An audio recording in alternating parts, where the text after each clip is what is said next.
like to call Rita Magalhães from 11J. She will be talking about human rights. If we fulfill the duties, we achieve the rights. I'm Rita Magalhães, and I bet that some of you are probably confused or disappointed because you were expecting Carolina by my side. Sadly, as she is sick, she really couldn't come, but everything I'm about to say is a result of our mutual work, so just pretend she's here. Since we are both concerned about our society and human rights, we have decided to participate in ESP Talks and share with you our point of view. In our opinion, if society fulfilled its duties, it wouldn't be necessary to establish human rights. Human rights have been defaulted since the beginning of times. In 1948, after the Second World War and the Holocaust, leaders from nations around the world came together to establish the Universal Declaration of Human Rights. This document states that every person, regardless their gender, nationality, race, or religion, possesses the right to life, liberty, security, equal protection of law, and freedom of thought, speech, and religion. In 1998, after 50 years of the Declaration of Human Rights, leaders realized that duties and rights must be linked because people tend to focus on the rights, and forget about the duties.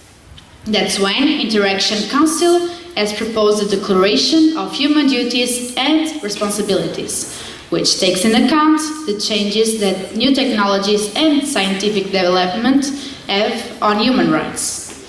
In our opinion, if you recognize dignity and human rights, you have to fulfill your human responsibilities. Otherwise, society can come up with a war which divides people since they all disrespect and hurt each other. Don't you ever think that this is not a reality in Portugal? If we look to our country in a worldwide perspective, Portugal is kind of a human rights paradise. But if we compare our country with the other European countries, we are under the middle of the table, and we are one of the worst countries in some specific problems. Well, which of the problems is pushing our country to such a low level? Issues related to access to justice are constantly striking the most vulnerable groups of society, which are the ones who tend not to fight for their rights since they are constantly pushed down. We actually have one of the most advanced law systems for LGBT issues, but Portuguese still judge these people. Apart from that, people with different ethnic origins, women and the underprivileged ones, don't usually have access to justice or essential goods such as health or education. In conclusion, there's a lot of economic and social rights which are sealed to them just because they are different. But aren't we all equal? Shouldn't we all have the same rights? 1 year ago, there was a police raid in Estremoz neighborhood, which is known for a gypsy community. The police decided to surround the neighborhood, and not even the children were allowed to go to school. Mostly of the times, the police intervention is way too much violent when it's addressed to people with different ethnic origins. So, worldwide issues must be fixed with worldwide solutions. Everyone has to help. Everyone needs to respect different cultures and promote love, because lack of love is a serious issue in our society. Maybe peace and respect would be easier to spread if people could just love themselves. Sorry. Fine. Maybe everything would be easier if the mankind wasn't as blind for money as it is. So why is it so difficult to respect? I mean, have you ever thought why have humans started to judge each other? In our opinion, the worldwide solution is to accomplish our human duties. So, 1. Everyone has a duty to treat others with respect, fight for dignity and self-esteem. It's our duty to promote the good and avoid the evil. So you should never do to the others what you don't want the others doing to you. Two, you should never appeal to violence, and you should respect every single life. Everyone has a duty to protect the air, the water, and the ground, so the future generations can enjoy Earth as you did. 3, everyone has a duty to spread equalities, so humans must fight poverty and social inequality by providing support and anyone who needs help, may they be poor, disabled, or victims of discrimination. So all the resources must be used consciously. 4, you must act and talk according to truth. You must be correct, fair, and act authentically to teach society denying discrimination and equality. And 5, fellowship. Every man and every woman must respect each other. Marriage and friendship requires love, loyalty, and forgiveness. Both must search for security and mutual support. Think with me. If governments enforced the correct policies towards education, there wouldn't have had so many strikes last week from the systems in schools, which have closed many schools all over the country, claiming they had the right to better working conditions. Don't you agree? Or if the national health system were a priority, as in a democracy it should, you wouldn't be hearing so many complaints about the hospitals and people demanding they had the right to health care.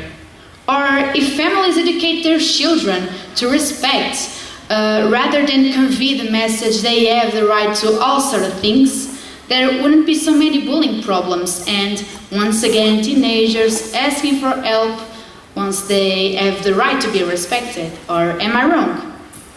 Let's be honest. We are at this school with very good conditions to every and each of us to learn and grow up and have a successful life.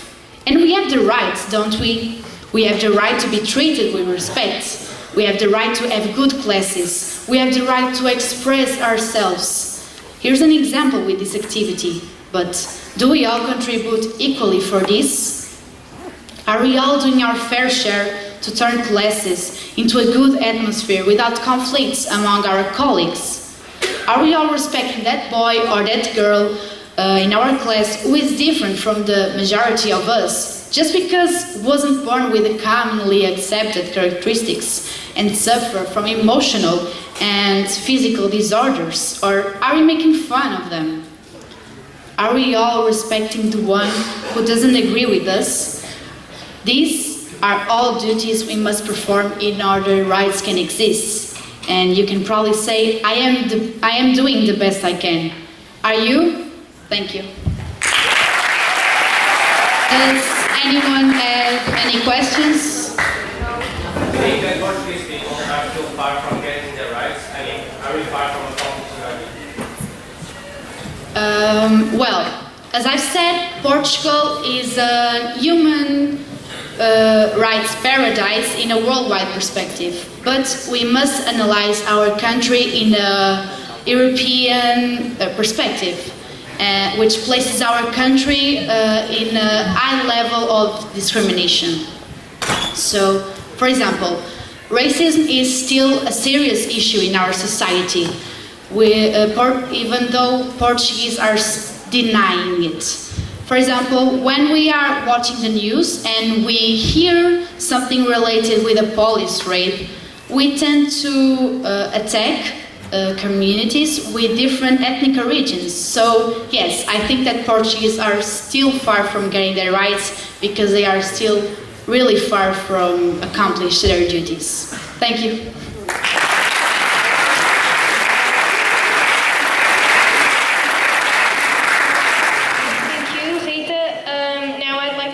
Rodrigo and Margarida. They're going to talk about bullying, a very important topic. Thank you. Everybody, I hope you are all having a lovely day. I'm Margarida. Hello, I'm Rodrigo, and as today is the Human Rights Day, me and Margarida would like to talk with you about bullying and its impact in teens' lives. So, what is bullying? Bullying happens when an individual or a group of people with more power hurt or harm somebody who feels helpless to respond. Bullying can continue over time and is often hidden from adults and will probably continue if no action is taken. Nowadays, we see that our clothes and our makeup, our looks, our personal choices, the way we choose to live our life and our beliefs are easily criticized and judged. And mostly while we are attending school, being different can make us vulnerable. So, bullying can bring horror to teens' lives and turn the best years of your life into the worst ones. This can bruise them, causing their very bad feelings, and even in the worst cases, commit suicide. This theme should be taken more seriously because people don't take it as serious as it should be. Many times, media doesn't give the importance that real bullying stories and victims deserve. Did you know there are many types of bullying? Physical bullying is when the bullying hits you, slaps you, and steals your things, for example. Verbal bullying is when he insults you and makes you feel bad with his words. Social bullying is when he spreads rumors, makes jokes about you, and encourage people to set you aside and be bad with you. And then cyberbullying is when you are judged and intimidated on the internet and online. So, although them all are real and happens every day, we would like to focus more on cyberbullying because it's the one that we think that is more present in our generation since we all have access to social media. So, we think that it's really easy to hide behind the screen and attack, insult, or even threat someone, but that just shows that people are just not brave enough to make it personally. So, although it happens in developing countries, this type of bullying is most common in developed ones. In a poll, according to a poll shared by UNICEF, made in 30 countries, 1 in 3 people said that they have been bullying victims. Specifically online bullying victims, and 1 in 5 said that they have missed school because of online bullying and violence. Most teens say that bullying is very, very present in social media now more than ever.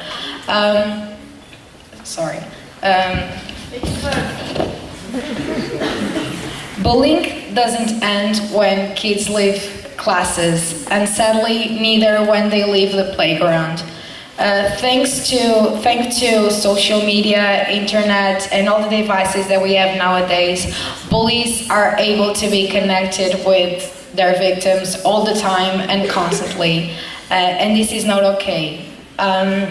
When we put ourselves in the other place, we see that we can make this situation something funny and laugh about it. We really need to take action. Bullies want to see our reaction, and they grow and they get bigger with the victim's fear and sadness. So we just can't see this as a joke. We need to act and help each other in this progress. So if you see someone suffering or going through hard times, you really need to act. You must act. So, how to act? If you're a victim, don't be afraid. Talk with someone you trust. Their simple presence can make you feel better and safe. School staff, parents, and even friends can't act if you only don't tell them what you are going through. So, we all need to learn how to live with each other and responding with kindness. Not saying that we should tolerate bullying, but in many cases, the bully may feel in pain. Maybe they are the one bruised inside. So now me and Margarita would like to show you a video. Maybe some of you have already seen that, but we think the message is really important to you to see, and is basically an expert telling how to stop a bully. Call me an idiot. You're an idiot. What'd you say? You're an idiot. You're an idiot. You're ugly. That hurts my feelings. Yeah, like I care. I'm gonna get you in trouble. Sure, short stuff.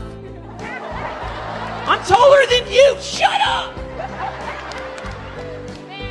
You call me an idiot one more time and I will windmill kick your face.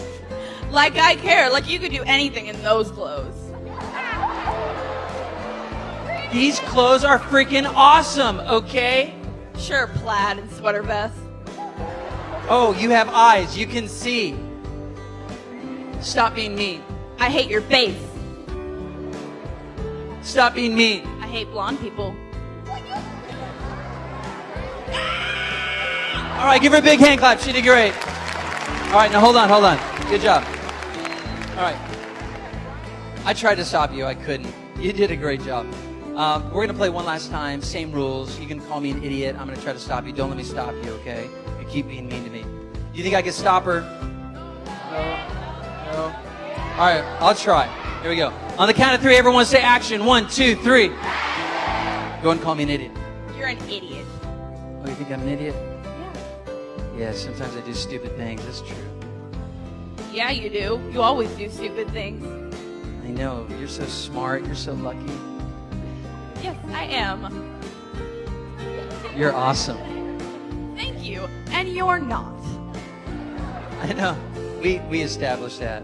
Look, my happiness is not based on whether you think I'm cool or not. I'm going to be happy even if you hate my guts. Okay. And I'll always be nice to you, sweetheart. Okay. No. Isn't she lovely? Thank you. You're welcome. I won. Give me a big hand clap. That was awesome. Sociologists have been studying bullying for decades. They just don't call it bullying. They've always called it dominance behavior. That it's other people trying to overpower others. And it's just like the animal kingdom. You know, the alpha male mentality. That's what's happening on campus. And so when we understand it in terms of dominance behavior, people trying to have power over another, that helps us understand what to do about bullying when we really understand what it is. All the bullying experts agree on one thing, that bullying is an imbalance of power, that someone's trying to have power over you. They want to see you lose. So, we hope you all got our message, because this is a very important topic for us, and we think that we need to speak more about it nowadays. And yeah, thank you for listening. Thank you.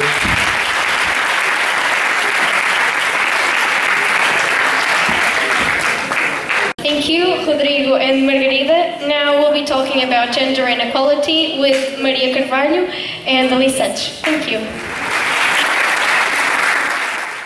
I'm Elise. Our presentation is based on the evolution of women's presence in society. As you all know, gender issues have always been a big deal in what concerns the equality between women and men's actions. This subject affects a range of aspects such as social, economic, and political, but what really worries society the most is education, the women's role in their families, and especially the women's presence in the labor market and the political suffrage. So I'm going to show you a map which has the gender equality in a global scale. So, as you can see, there is a huge difference between the way society treats women and the way society treats men. Before the map, I'm sorry. For obvious reasons, the undeveloped countries present outrageous data when comparing to countries from Europe or North America, for example. And even though there are quite good results, we haven't achieved the total equality yet in any country. Now, the map. We have decided to focus on two of the most relevant issues where the gender inequality is extremely present. Firstly, the labor market is a place where the women's rights are more underestimated. There are huge disparities between the male and female salaries as well as work opportunities. Take the example of the UK. One of the most developed countries in the world where rights are considered to be equally shared. So, according to the graphic over there, almost 3/4 of the companies in the UK pay men more than they pay women. So, as we were talking about a developed country, we can only imagine the situation in countries that are poor, for example. Now, as a curiosity, we would like to show... Sorry. No. Okay, as a curiosity, we would like to show you a graphic that tells us how long it will take to achieve economic equality. So, the first place belongs to United Kingdom, and in United Kingdom are necessary 100 years to achieve the economic equality. So, this place is followed by Germany, Japan, Russia, United States, and so on. And the last place belongs to Mexico. And in Mexico are only necessary 15 years to achieve the economic equality. The other subject we decided to specify is the suffrage. For the ones who might not understand what we are referring to, we are trying to show you information about the right of voting when there are elections, as women did not have the same right as men who always had it. It all started in the 19th century when a group of British women decided to put an end to male superiority.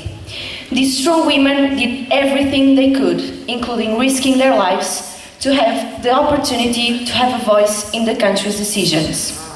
So, each one of you, girls, here in this room, when you turn 18 and elections come, think very carefully before deciding not going to the ballot and vote. Many women have fought really hard so that nowadays we can all have a voice and we can all have the opportunity to choose our representatives in the government. Of course, this also applies to you, boys. According to the information of the map, we can see that New Zealand was the first country that gave this right to women. And we can make an association with the first image that we showed because there's the same relation with rich and poor countries. However, there are still countries where women don't have the right to vote yet, such as Kuwait, Saudi Arabia, the United Emirates and Qatar, all Muslim countries where the rights of women are almost null. The media passed the idea that women's rights in Saudi Arabia were being leveled with the men's ones, when last year in June, the king issued a decree allowing women to drive. But what they did not say was that women still have to ask their husbands' permissions too, applying for passports, traveling abroad, getting married, opening a bank account, starting certain businesses, getting cosmetic surgery, and leaving prison.